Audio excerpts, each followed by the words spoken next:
Todos nós temos percebido o que está acontecendo com a economia do nosso país. E a economia não são só números de jornal, é algo que a gente sente na nossa própria vida. Todo mundo tem sido afetado de uma forma ou de outra.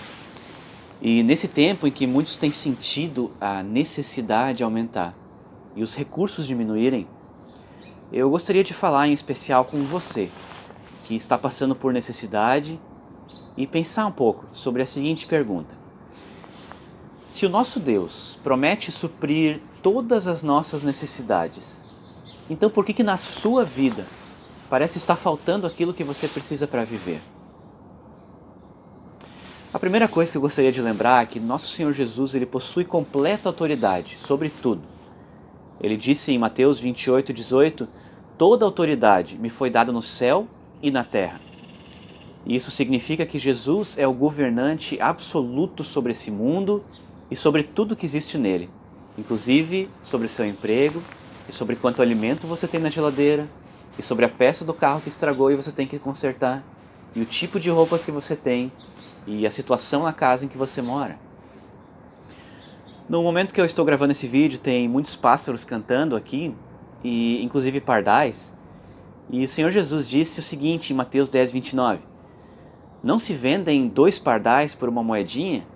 Contudo, nenhum deles cai no chão sem o consentimento do Pai de vocês. E isso é uma coisa impressionante. Tem vários pássaros aqui ao redor, mas quantos pardais existem no mundo inteiro? Provavelmente são muitos milhões deles. E Deus possui conhecimento sobre cada um deles e exerce o seu poder e autoridade sobre eles, de forma que nenhum deles cai e morre sem que esteja no plano de Deus. Então Jesus ensinou em termos simples que mesmo as menores coisas das nossas vidas estão debaixo do controle de Deus. Coisas como as nuvens, os ventos, as ondas do oceano, todas são direcionadas e governadas por Ele. E sabemos que Jesus pode fazer todas as coisas. Ele pode fazer os ventos pararem e as ondas cessarem. Tanto que seus discípulos dizem em Lucas 8:25, quem é este que até os ventos e as águas dá ordens e eles lhe obedecem? E de fato a natureza obedece e está no controle de Jesus, ainda hoje, porque a Bíblia diz em Hebreus que Jesus Cristo é o mesmo ontem e hoje e será para sempre. Mas o que isso significa se você ou a sua família estão atravessando esse tempo de dificuldade? Será que isso significa que Jesus perdeu o seu poder? Ou que não se importa com você? Ou que você cometeu pecados e eles estão sendo punidos? Eu creio que nós não devemos chegar a nenhuma dessas conclusões. Em primeiro lugar, Jesus nunca perde seu poder. Ele é Deus e todas as coisas são possíveis para Deus. Em segundo lugar, Ele nunca deixa de cuidar dos seus. Nesse mesmo texto de Mateus, Ele diz, vocês valem mais do que muitos pardais. Então, se Ele cuida dos pardais, Ele cuida de nós também. 1 Pedro 5:7 nos diz, lancem sobre Ele toda a sua ansiedade, porque Ele tem cuidado de vocês. E Ele tem cuidado dos menores detalhes, incluindo alimento, roupas e abrigo. Em terceiro lugar, nós sabemos que o tempo de provação não é a punição pelos pecados também. Porque para quem segue a Cristo e depositou a fé nele como seu Salvador, Ele pagou o preço pelos pecados. Hebreus diz que Ele levou em seu corpo os nossos pecados sobre o madeiro. E porque Ele levou os pecados, nem nós ou a nossa família temos que pagar por eles. Todo aquele que crê nele recebe perdão dos pecados. Atos 10:43 fala. Então, ao atravessar tempos difíceis, quando falta aquilo que nós precisamos para viver, as coisas básicas, não significa que Jesus perdeu seu poder, ou que nos abandonou, ou que está nos punindo. O que significa então? Eu creio que isso significa que Ele está lidando com você com amor, porém com um amor que se demonstra de uma forma pesada e severa. O apóstolo Paulo questiona em Romanos 8:35, quem nos separará do amor de Cristo? Paulo sabe que Cristo ama o seu povo, ama cada um de nós que confiamos nele.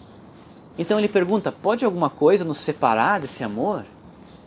O verso continua, será que tribulação, ou angústia, ou perseguição, ou fome, ou nudez, A falta de alimento, a falta de roupa, o perigo ou espada pode nos separar do amor de Cristo? E a resposta dele é não. Ele diz no versículo 37 que em todas essas coisas somos mais que vencedores por meio daquele que nos amou. Em todas essas coisas, enquanto elas estão acontecendo, nós somos vencedores. No fim do mês, quando não tem mais salário, nós somos mais que vencedores. Quando nosso cartão não passa no supermercado, somos mais que vencedores.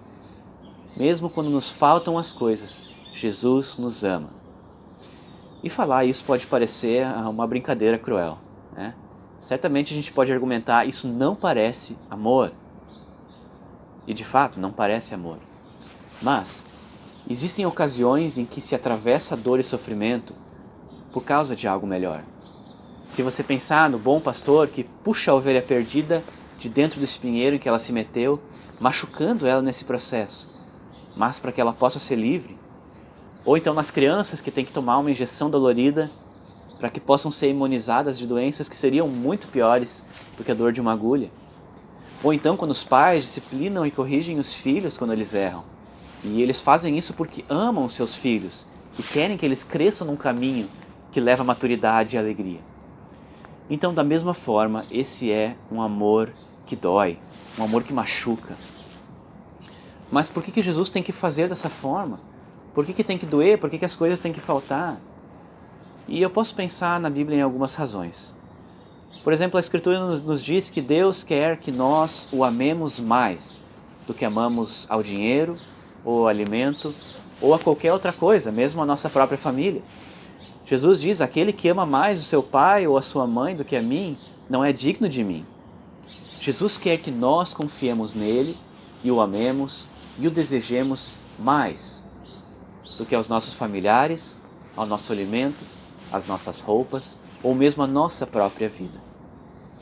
Então, ele tira de nós, às vezes, coisas que nós queremos para nos provar e nos ajudar a confiar nele, mais do que em qualquer outra coisa. Houve uma ocasião, por exemplo, em que o apóstolo Paulo e seus companheiros estavam passando por um sofrimento muito grande e achavam que iam morrer naquela situação. Mas Paulo sabia que o propósito de Deus era bom e que Deus estava amando Paulo com esse amor severo.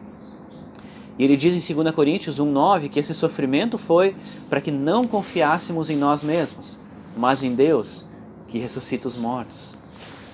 O bom propósito de Deus na dor de Paulo era ajudá-lo a confiar melhor em Deus e não em si mesmo, na sua saúde ou na segurança.